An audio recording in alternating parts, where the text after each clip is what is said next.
મિત્રો, story with કાજલમાં આપ સૌનું હાર્દિક સ્વાગત છે. જો ચેનલમાં નવા હોય તો ચેનલને જરૂરથી સબસ્ક્રાઈબ કરજો. હેલો, હું શ્રીમતી પટેલ જ બોલું છું.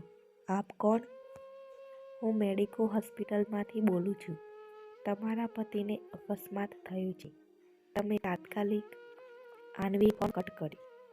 સમાચાર જ એવા હતા કે હિંમત રાખ્યા વગર પણ છૂટકો નહોતો.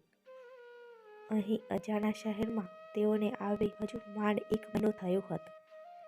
એવું કોઈ નહોતું જે મદદમાં આવી શકે. તેને ઝડપથી ગાડી બહાર કાઢી અને GPS શરૂ કરી.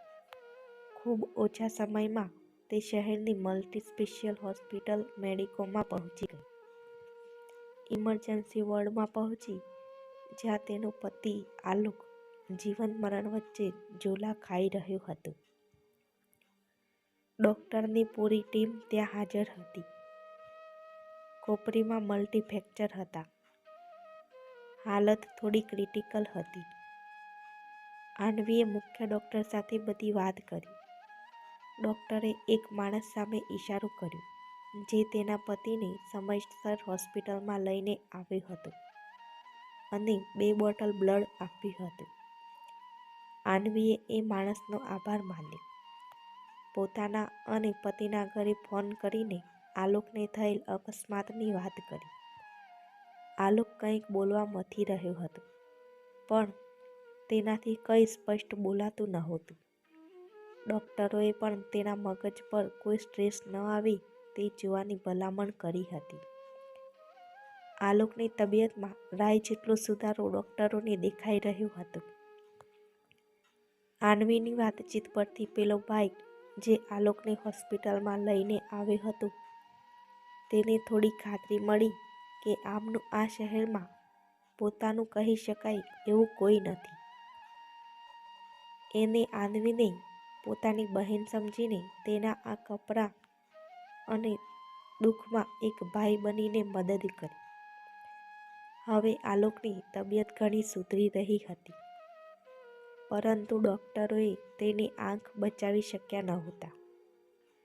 આલોકની બાજુના બેડમાં એક 25 વર્ષનો યુવાન, જેને ગલોફામાં છેલ્લા સ્ટેજનું કેન્સર હતું, જે આંતરડા અને ફેફસા સુધી પહોંચી ગયું હતું. તે પથારીમાં મરવા વાંગે જીવી રહ્યો હતો. આણવી આલોકને હિંમત આપી રહી હતી, પરંતુ તેના છાના આંસુઓને તેણે જોયા હતા. તેણે રાત્રે મનોમન એક નિર્ણય લીધો. હવે મારા જીવનનો કોઈ ભરોસો નથી. અગર હું ચક્ષુદાન કરું તો આમની જિંદગી પ્રકાશથી ઝળહળી ઉઠશે. સવારે ડૉક્ટર રાઉન્ડમાં આવ્યા. પેલો યુવાન ગલોફાના કેન્સરને કારણે બોલી શકતો નહોતો. તેણે નર્સ પાસેથી ડાયરી અને પેન લીધા. પોતાની આખરી ઈચ્છા આલોકને ચક્ષુદાન કરવાની છે તે લખીને જણાવી. તેના માતા પિતાએ પણ તેની આ ઈચ્છા પૂરી કરવાની ખાતરી આપી. આણવીએ એક નાડાછડી લીધી.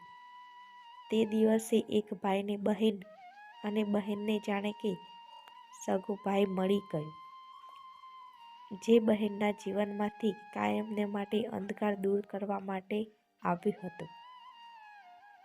એક નેક અને અન્યને મદદરૂપ થવાની એની ભાવના જોઈને જાણે કે ઈશ્વર પણ પ્રસન્ન થયા. તેને દર્દમાંથી મુક્તિ મળી ગઈ. મિત્રો, વિડીયો ગમ્યો હોય તો લાઈક કરજો, કોમેન્ટ કરજો અને પ્લીઝ ચેનલને જરૂરથી સબસ્ક્રાઈબ કરજો. આભાર.